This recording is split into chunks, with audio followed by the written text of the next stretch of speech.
27 दिसंबर सन 2007 को मोहतरमा बेनज़ीर भुट्टो की शहादत से एक रात पहले इंटर सर्विसेज इंटेलिजेंस के सरबराह मेजर जनरल नदीम ताज जानते थे कि अगले रोज तालिबान दहशतगर्द पीपल्स पार्टी की चेयरपर्सन को रावलपिंडी के जलसे में कत्ल करने की कोशिश करेंगे। चुनाचे ISI के सरबराह नदीम ताज ने 26 और 27 दिसंबर की दरमियानी रात 1:30 बजे बेनज़ीर भुट्टो से इस्लामाबाद में उनकी रिहाइशगाह पर मुलाकात की और उन्हें दहशतगर्दों के भयानक मंसूबे से आगाह किया। बेनज़ीर भुट्टो को शक हुआ कि शायद मुशर्रफ जनता उनका जलसा कैंसिल करवाने के लिए ऐसा पैगाम दे रही है।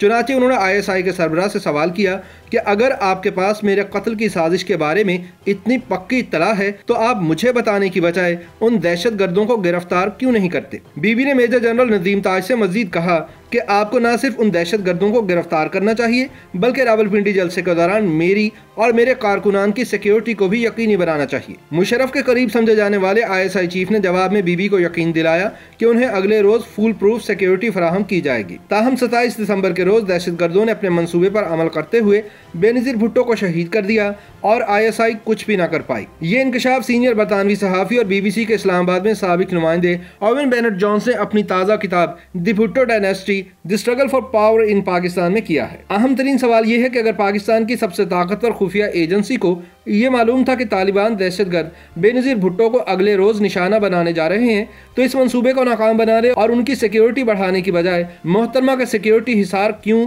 और किसके कहने पर खत्म कर दिया गया, जिसकी वजह से खुदकुश हमला आवर और शूटर उनकी गाड़ी तक पहुंचने में कामयाब हुए और उनको शहीद कर दिया। याद रहे कि रावलपिंडी जलसे के रोज बेनज़ीर भुट्टो को 400 पुलिस वालों का सिक्योरिटी हिसार मुहैया किया गया था जो जलसा खत्म होने से पहले ही बताए बगैर वापस ले लिया गया। चुनाचे जब मोहतरमा की गाड़ी जलसागाह से निकली तो उसके आसपास किसी किस्म की कोई सिक्योरिटी मौजूद नहीं थी, जिसकी वजह से खुदकुश बमबार और शूटर उनकी बुलेट प्रूफ गाड़ी के करीब तक पहुंच गए और आसानी से उनको निशाना बना डाला। ओवेन बेनेट जोन्स अपनी किताब में लिखते हैं कि 26 दिसंबर सन 2007 की रात जब बेनज़ीर भुट्टो एक लॉन्ग ड्राइव के बाद इस्लामाबाद के जरदारी हाउस पहुंची तो वो बहुत थक चुकी थी, लेकिन ISI के सरबराह मेजर जनरल नदीम ताज का पैगाम उन तक पहुंच चुका था कि वे एक अहम काम के सिलसिले में उनसे मिलना चाहते हैं। साबिक वज़ीर-ए-आज़म बेनज़ीर भुट्टो ने 2 घंटे की नींद ली, जिसके बाद रात 1:30 बजे मेजर जनरल नदीम ताज उनसे मिलने जरदारी हाउस पहुंच गए। इस मुलाकात में बेनज़ीर के अलावा उनकी सलामती के मुशीर रहमान मलिक भी मौजूद थे।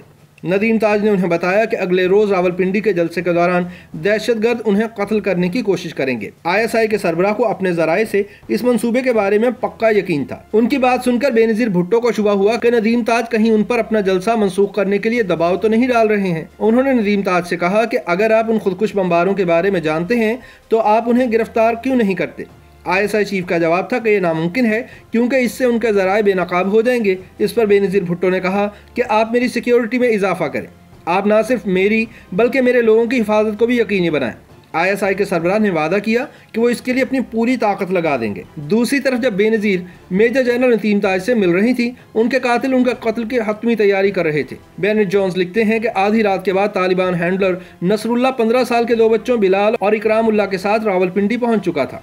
इसी दौरान तालिबान के 2 दूसरे अरकान हसनैन गुल और रफाकत हुसैन रावलपिंडी के लियाकत बाग का मुआयना कर आए थे, जहां बेनज़ीर भुट्टो को 27 दिसंबर की शाम जलसे से खिताब करना था। उस वक्त पुलिस पार्क के तीनों गेट्स पर मेटल डिटेक्टर लगा रही थी, लेकिन इससे तालिबान के मंसूबे को कोई फर्क नहीं पड़ना था क्योंकि बेनज़ीर भुट्टो पर हमला तब किया जाना था जब वो जलसे से निकलकर वापस जा रही होंगी। ये दोनों अफराद वहां से मुकम्मल तौर पर मुतमईन होकर वापस आए और बिलाल को कुछ कारतूसों के साथ पिस्तौल और इकरामुल्लाह को हैंड ग्रेनेड दिया गया। हसनैन ने बिलाल को मशवरा दिया कि ट्रेनर के जूते की बजाय कुछ और पहने क्योंकि अफवाज को सिखाया जाता है कि जहादी ट्रेनर जूते पहनते हैं और वो इन्हें शुबे में पकड़ सकते हैं। बिलाल ने मशवरे के बाद जूते की जगह चप्पल पहन ली। नमाज पढ़ने के बाद हसनैन बिलाल को उस गेट तक ले गया जो उनके ख्याल में बेनज़ीर इस्तेमाल करने वाली थी। बेनज़ीर भुट्टो के कत्ल की तहकीकात करने के लिए अक़वाम मुत्तहिदा की इंक्वायरी कमीशन के सरबराह और बाद में गेटिंग अवे विद मर्डर नामी किताब लिखने वाले हेराल्डो मेनियोज लिखते हैं कि 27 दिसंबर की सुबह बेनज़ीर भुट्टो सुबह 8:30 बजे बेदार हुई। 9 बजे उन्होंने नाश्ता किया। 2.5 घंटे बाद वो अमीन फ़हीम और पीपल्स पार्टी के साबिक सेनेटर्स के साथ अफगान सदर हामिद करज़ई से मिलने गए। करज़ई इस्लामाबाद के सरीना होटल की 4थी मंजिल पर ठहरे थे। 1 बजे वो जरदारी हाउस वापस आई। उन्होंने खाना खाया और शाम को अपने साथियों के साथ लियाकत बाग में की जाने वाली तकरीर को हतमी शक्ल दी। सपहर को बेनजीर गाड़ियों के काफिले में लियाकत बाग के लिए रवाना हो गई। इस काफिले में सबसे आगे टोयोटा लैंड क्रूजर में पीपल्स पार्टी के सिक्योरिटी के सरबराह तौकीर कायरा बैठे थे। इनके बिल्कुल पीछे बेनजीर की सफेद रंग की लैंड क्रूजर थी और दोनों तरफ कायरा की 2 और गाड़ियां चल रही थी। इन गाड़ियों के पीछे जरदारी हाउस के 2 टोयोटा वीगो पिकअप ट्रक चल रहे थे। इनके पीछे जरदारी हाउस की स्याह मर्सिडीज बेंज थी जो बुलेट प्रूफ थी और जरूरत पड़ने पर बेनजीर उसे बैकअप गाड़ी के तौर पर इस्तेमाल कर सकती थी। बेनजीर की कार में सामने वाली सीट पर इनके ड्राइवर जावेदुर रहमान और दाएं जानिब senior superintendent of police major retired Imtiaz Hussain बैठे थे। दरमियानी निशिस्त पर बाईं तरफ पीपल्स पार्टी के सीनियर रहनुमा मखदूम अमीन फहीम, वस्त में बेनजीर और दाएं जानिब बेनजीर की पॉलिटिकल सेक्रेटरी नाहिद खान बैठी थी। 2:15 पर बेनजीर का काफिला फैजाबाद जंक्शन पहुंचा, जहां से इनकी सिक्योरिटी की जिम्मेदारी रावलपिंडी डिस्ट्रिक्ट पुलिस पर आ गई। 2:56 पर बेनजीर का काफिला दाएं मुड़कर मरी रोड से लियाकत मोड़ पर आ गया और लियाकत बाग के VIP पार्किंग एरिया की तरफ बढ़ने लगा। उस वक्त बेनजीर खड़ी हुई और उनकी लैंड क्रूजर की छत से उनका चेहरा जाहिर हुआ। वो लोगों की तरफ हाथ हिला रही थी और उनका सलाम कबूल कर रही थी और उनकी गाड़ी लियाकत रोड पर आहिस्ता आहिस्ता चल रही थी। बेनजीर की हिफाजत करने वाले लोगों ने एक बार भी उन्हें नहीं रोका कि इस तरह खड़ा होना खतरे से खाली नहीं है। हेराल्डो न्यूज़ अपनी किताब में लिखते हैं कि 3:16 पर बेनजीर के काफिले को 5 से 6 मिनट तक पार्किंग एरिया के अंदर वाले गेट पर रुकना पड़ा क्योंकि पुलिस के पास गेट खोलने की चाबी नहीं थी। इस दौरान बेनजीर मुकम्मल तौर पर गैर महफूज अपनी गाड़ी पर खड़ी रहीं और उनका चेहरा स्केप हिच के बाहर नजर आता रहा। इसके बाद बेनजीर ने तकरीबन 10,000 लोगों के सामने आधे घंटे तक तकरीर की। इस दौरान उन्हें 17 बार अपने वालिद का नाम लिया। तकरीर खत्म होते ही पूरा मजमा बेनजीर जिंदाबाद और बेनजीर वज़ीर आज़म के नारों से गूंज उठा। तकरीर के बाद बेनजीर अपनी गाड़ी में बैठ गईं। उनकी कार काफी देर तक रुकी रही क्योंकि उनके हामियों ने इसे चारों तरफ से घेर दिया था। भीड़ को देखकर बेनजीर खड़ी हो गई और इनके इमरजेंसी हिच से इनके सर और कंधे नजर आने लगे। उस वक्त 5:10 हुए थे। ओवन बेनेट जोन्स अपनी किताब में लिखते हैं कि सुबह से इंतजार करने वाले बिलाल को महसूस हुआ कि उसका वक्त आ गया है। वो पहले बेनजीर की गाड़ी के सामने गया और फिर इसके बगल में पहुंचा जहां कम लोग थे। उसने अपनी पिस्तौल निकाली और बेनजीर के सर का निशाना लिया। एक सिक्योरिटी गार्ड ने बिलाल को रोकने की कोशिश की। चूंकि वो थोड़ी दूरी पर था लिहाजा वो सिर्फ उसके बाजू को छू सका था। बिलाल ने 1 सेकंड से भी कम वक्त में 3 फायर किए। तीसरी गोली के चलते ही बेनजीर स्केप हेज के नीचे पत्थर की तरह अपनी गाड़ी की सीट पर गिर पड़ी। जो ही वो नीचे गिरी बिलाल ने खुदकुश बम भी फोड़ दिया। हेराल्डो न्यूज़ लिखते हैं कि नाहिद खान जो बेनजीर की दाईं तरफ बैठी हुई थी, उन्होंने मुझे बताया कि जैसे ही उन्होंने 3 गोलियों के चलने की आवाज़ सुनी, बेनजीर नीचे गिरी और उनके सर का दायां हिस्सा उनकी गोद में आन गिरा। उनके सर और कान से तेजी से खून बह रहा था और उनके खून से मेरे सारे कपड़े तर हो गए। मखदूम अमीन फहीम जो बेनजीर की दाएं तरफ बैठे थे, उन्होंने बताया कि जब बेनजीर गिरी तो उनके जिस्म में जिंदगी की कोई अलामत नहीं थी और उनकी गाड़ी में किसी और को कोई शदीद चोट नहीं आई। अफसोस कि उस वक्त वहाँ एक भी एम्बुलेंस दस्तयाब नहीं थी। बम धमाके की वजह से बेनजीर की कार के चारों टायर फट गए थे। ड्राइवर फिर भी कार लोहे की रिम पर चलाते हुए इसे रावलपिंडी जनरल अस्पताल की तरफ ले गया। लियाकत रोड पर 300 मीटर चलने के बाद उसने इसी हालत में कार को बाईं तरफ मोड़ दिया। कार इसी हालत में कुछ किलोमीटर तक चलती रही। एक जगह जब लैंड क्रूजर ने यू टर्न लेना चाहा तो वो रुक गई और आगे न बढ़ सकी। जाए वकुआ पर मौजूद 2 कमांडो गाड़ियों ने बेनजीर की गाड़ी के पीछे चलने की कोशिश की, लेकिन वो आगे की लाशों और जख्मी अफराद की वजह से आगे न बढ़ सके।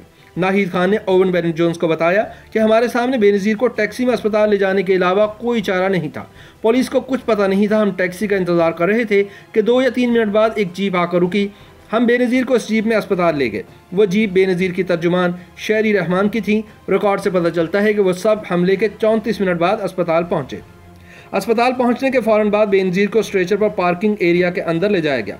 इनकी ना तो नब्ज चल रही थी और ना ही वो सांस ले रही थी। इनकी आंखों की पुतलियां एक जगह ठहरी हुई थी और टार्च की रोशनी से भी इनमें कोई हरकत नहीं थी। इनके सर से मुसलसल खून बह रहा था। मौत के मुकम्मल शवाहिद के बावजूद डॉक्टर सईदा मेमन ने उन्हें बचाने की पूरी कोशिश की। थोड़ी ही देर में डॉक्टर औरंगजेब खान भी उनकी मदद को पहुंचे। 1 मिनट के अंदर इनके गले में एक ट्यूब डाली गई। 5:50 पर अस्पताल के senior physician professor Mossadegh Khan ने वहां पहुंचकर चार्ज संभाल लिया। बेनजीर की नाक और कान से खून बह रहा था। हमले के 50 मिनट बाद 6 बजने से कुछ मिनट पहले डॉक्टर्स इन्हें ऑपरेशन थिएटर ले गए। प्रोफेसर मुसद्दिक खान ने इनका सीना चाक किया। इनके दिल की अपने हाथों से मालिश करने लगे, लेकिन इनके जिस्म पर कोई हरकत नहीं हुई। 6:16 पर बेनजीर की शहादत का ऐलान कर दिया गया। इसी दौरान तमाम मर्दों को ऑपरेशन थिएटर से बाहर जाने के लिए कहा गया। डॉक्टर कुलसिया अंजम कुरैशी और नर्सों ने बीबी के जिस्म को साफ किया और सर की चोटों पर पट्टी की। इनके खून में भीगे हुए कपड़ों की जगह अस्पताल के कपड़े पहना दिए गए।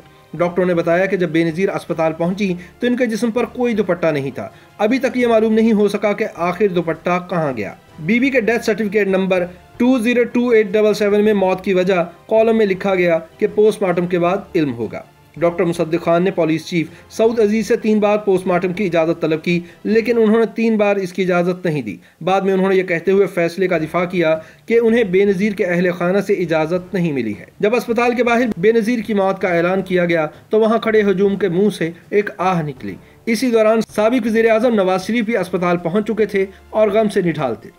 रात 10:35 पर बेनज़ीर की मैयत को लकड़ी के ताबूत में रखकर करीबी चकलाला एयरबेस ले जाया गया। 28 दिसंबर की रात 1 बजे इनकी मैयत इनके शौहर आसिफ अली जरदारी के हवाले कर दी गई, जो चंद मिनट कबल दुबई से वहां पहुंचे थे। 28 दिसंबर सन 2007 को लाड़काना में गढ़ी खुदाबख्श में बेनज़ीर भुट्टो को अपने वालिद के पहलू में सुपुर्द खाक कर दिया गया। बेनज़ीर भुट्टो कत्ल केस का मफरूर मरकजी मुलजिम परवेज़ मुशर्रफ खुद पर लगे इल्ज़ाम की बरस तरदीद करता रहा, लेकिन फिर सन 2017 में दुबई में एक इंटरव्यू के दौरान मुशर्रफ ने तस्लीम किया कि मुखालिफिन को मरवाना जायज़ है और एजेंसियों के लिए ये एक रूटीन का खेल है। ये है प्रोएक्टिव डिप्लोमेसी, हम मान जाते हैं। बंदा मरवाना जनरल साहब is not proactive diplomacy, it is a proactive act of assassination. नहीं everyone is doing it, for heaven's sake. Israeli मरवाते हैं। everyone is doing this. अगर हम समझ रहे हैं हम करेंगे तो हमें यही करना चाहिए जो दुनिया का तरीका है। तो आप कह रहे हैं कि मुल्क दुश्मन कोई बाहर बैठा है दुबई में या लंदन में, मरवा दो उसे। हम तो नहीं मरवाएंगे, लेकिन वो खत्म हो गया, हमें तो नहीं पता, किसी ने मार दिया होगा उसे। Do you have someone in mind? I have many in mind. YouTube पर गूगली न्यूज देखने के लिए youtube.com की सर्च बार में गूगली न्यूज टीवी टाइप करें। गूगली न्यूज के पेज पर सुर्ख रंग के सब्सक्रिप्शन वाले बटन पर क्लिक करना ना भूलिए। YouTube पेज पर अपलोड होने वाली वीडियोस से बाखबर रहने के लिए बेल आइकन पर क्लिक कीजिए। आपको हर नई वीडियो के बारे में नोटिफिकेशन मौसूल हो जाएगा।